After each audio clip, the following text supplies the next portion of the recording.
ముంబై నటి జత్వాని కేసులో కీలక పరిణామం చోటు చేసుకుంది. కుక్కల విద్యాసాగర్ రిమాండ్ రిపోర్టులో ఐపీఎస్ అధికారుల పేర్లను చేర్చారు. పీఎస్ఆర్ ఆంజనేయులు, కాంతిరాణా, విశాల్ గున్నిని రిమాండ్ రిపోర్టులో నిందితులుగా పేర్కొన్నారు. కేసులో A1 గా ఉన్న కుక్కల విద్యాసాగర్ ను అరెస్టు చేసి కోర్టులో హాజరుపరచగా అక్టోబర్ 4వ తేదీ వరకు రిమాండ్ విధించింది.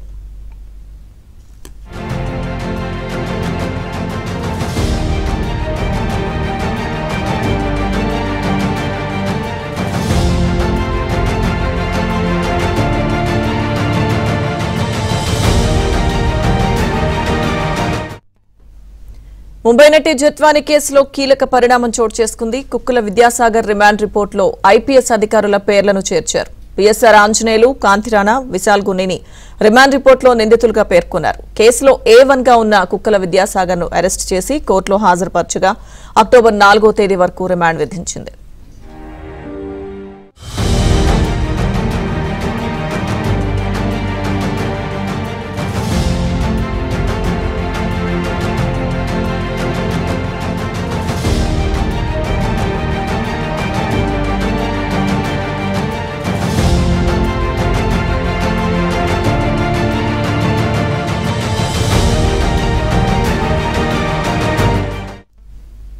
ముంబై నటి జత్వాని కేసులో కీలక పరిణామం చోటు చేసుకుంది. కుక్కల విద్యాసాగర్ రిమాండ్ రిపోర్టులో ఐపీఎస్ అధికారుల పేర్లను చేర్చారు. పీఎస్ఆర్ ఆంజనేయులు, అలాగే కాంతిరాణా, విశాల్ గున్నిని రిమాండ్ రిపోర్టులో నిందితులుగా పేర్కొన్నారు. ఇక ఈ కేసులో A1 గా ఉన్న కుక్కల విద్యాసాగర్ ను అరెస్టు చేసి కోర్టులో హాజరుపరచగా అక్టోబర్ 4వ తేదీ వరకు రిమాండ్ విధించింది.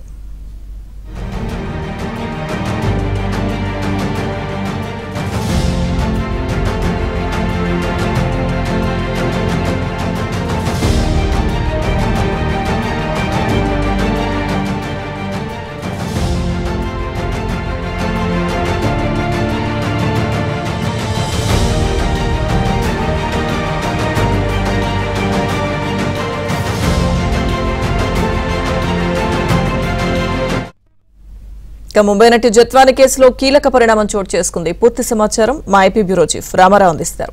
రామారావు. లక్ష్మీదుర్గ, ముంబై నటి జిత్వానీ కేసులో కీలక పరిణామాలు చోటు చేసుకున్నాయి. ఈరోజు ముంబై నటి జిత్వానీ కేసులో A1 గా ఉండే కుక్కల విద్యాసాగర్ను డెహ్రాడూన్లో అరెస్ట్ చేసి ఆయన్ని అక్కడి నుంచి రైల్లో విజయవాడకి తీసుకువచ్చి ఈరోజు తెల్లవారుజామున కోర్టుకు హాజరుపరచగా రిమాండ్ విధించారు. ఈ రిమాండ్ సమయంలోనే పోలీసులు వేసిన రిమాండ్ రిపోర్ట్లో పలు ఆసక్తికరమైన విషయాలు వెలుగులోకి వచ్చాయి. ఈ కేసులో ఐపీఎస్ అధికారులు అప్పటి ఇంటెలిజెన్స్ చీఫ్గా ఉన్న పీఎస్ఆర్ ఆంజనేయులు, విజయవాడ సిపిగా ఉన్న కాంతిరాణా టాటాతో పాటు అప్పటి డీసీపీగా ఉన్న విశాల్ గున్ని ముగ్గురిని కూడా నిందితులుగా చేర్చినట్టు పేర్కొన్నారు. అదేవిధంగా ఈ కేసులో దర్యాప్తు అధికారిగా ఉన్న సత్యనారాయణ కూడా అప్పటి ఇబ్రహీంపట్నం సిఐని కూడా నిందితులుగా చేర్చారు. మొత్తం 5గురిని, అంటే A1 గా విద్యాసాగర్, A2 గా అక్కడ ఉన్న దర్యాప్తు అధికారి, A3 గా పీఎస్ఆర్ ఆంజనేయులు, A4 గా కాంతిరాణా టాటా, A5 గా విశాల్ గున్ని, వీళ్ళ 5గురిని కూడా నిందితులుగా చేర్చారు. ఈ కేసులో వీళ్ళందరికీ కూడా సమాన పాత్ర ఉంది అని పేర్కొనటమే కాకుండా విద్యాసాగర్తో ఒక తప్పుడు ఫిర్యాదు ఇప్పించి ఆ తప్పుడు ఫిర్యాదు ఆధారంగా ముంబై నటి జత్వానీని అక్రమంగా అరెస్ట్ చేయటమే కాకుండా ఆ కేసులో చూపించిన డాక్యుమెంట్లను కూడా పూర్తిగా పరిశీలించకుండా ఆమెపై హడావుడిగా కేసు నమోదు చేయటమే కాకుండా ఎవరినో రక్షించేందుకు జిత్వానీని అక్రమ కేసు పెట్టి ఇక్కడికి తీసుకురావటమే కాకుండా ఆమెను రిమాండ్కు పంపారు అని చెప్పి కూడా రిమాండ్ రిపోర్ట్లో పేర్కొన్నారు. ఈ మొత్తం వ్యవహారానికి సంబంధించి కోర్టులో ఏదైతే ఈరోజు రిమాండ్ రిపోర్ట్ వేశారో ఆ రిమాండ్ రిపోర్ట్లో వీళ్ళ ముగ్గురిని కూడా నిందితులుగా చేర్చినట్టు పేర్కొన్నారు. ఐపీఎస్ అధికారులని రాష్ట్రంలో ఇప్పటి వరకు కూడా ఐపీఎస్ అధికారులని ఒక ఎఫ్ఐఆర్లో నిందితులుగా పేర్కొనడంతో పాటు పైగా సీనియర్ ఐపీఎస్ అధికారులు వైసీపీతో అంటగాగిన పీఎస్ఆర్ ఆంజనేయులతో పాటు కాంతిరాణా టాటా వీళ్ళిరువురిని కూడా నిందితులుగా చేర్చిన విషయం ఇప్పుడు రాష్ట్ర వ్యాప్తంగా ఐఏఎస్ ఐపీఎస్ వర్గాల్లో తీవ్ర సంచలనం రేకెత్తిస్తుంది. అదేవిధంగా కాంతిరాణా టాటా ఈరోజు ముందస్తు బెయిల్ కోసం హైకోర్టులో పిటిషన్ వేయగా దీనికి సంబంధించిన పూర్తి వివరాలు తమకు ఇంకా రావాల్సి ఉందని, ప్రభుత్వం నుంచి ఇన్స్ట్రక్షన్స్ తీసుకోవాల్సి ఉందని కూడా అడ్వకేట్ జనరల్ దమ్మాలపాటి శ్రీనివాస్ పేర్కొన్నారు.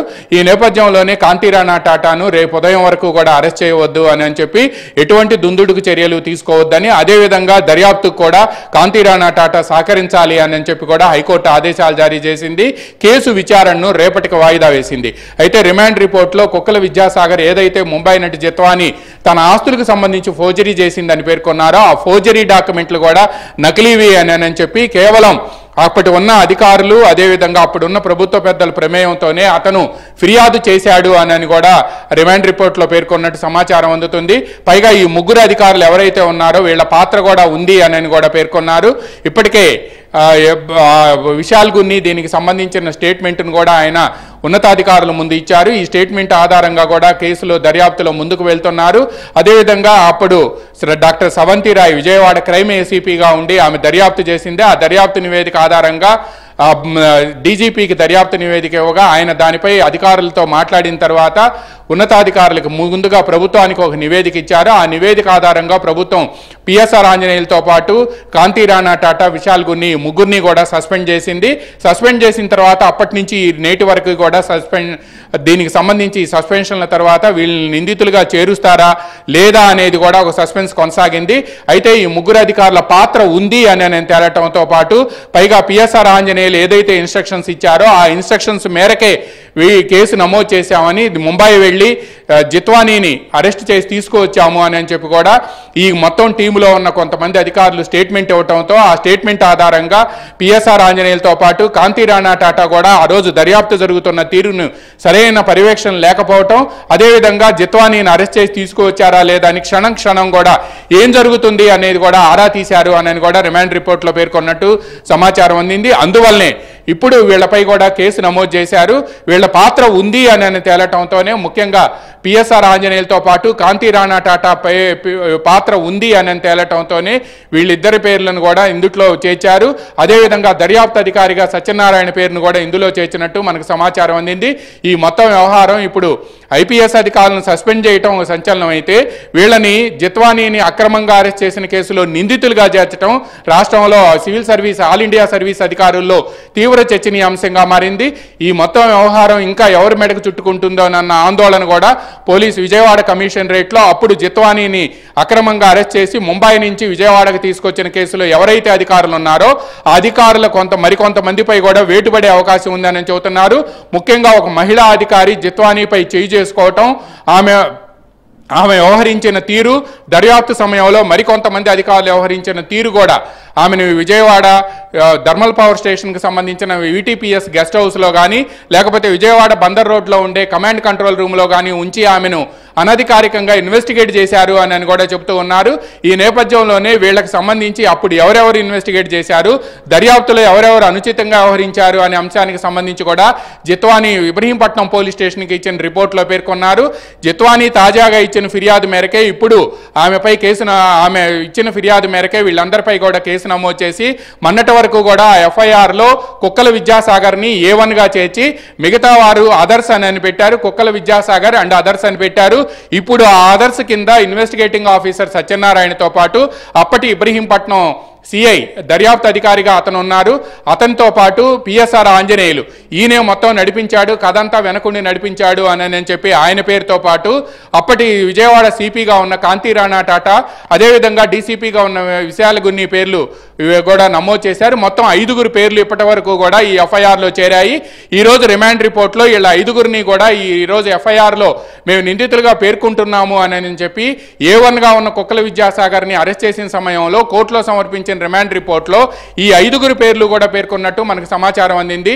లక్ష్మీదుర్గ రామారావు, అయితే ఏదైతే ఇప్పుడు ఐపీఎస్ ఆఫీసర్ల పేర్లు చేరినట్టుగా, ఎందుకంటే కుక్కల విద్యాసాగర్ అరెస్టు తర్వాత ఈ కేసులో కీలకంగా వ్యవహరించిన వాళ్ళు ఎక్కడ వాళ్ళ పేర్లు బయటకు వస్తాయో అని అజ్ఞాతంలో వెళ్లడానికి ప్రయత్నించినట్టుగా ఇవన్నీ వార్తలు వచ్చాయి.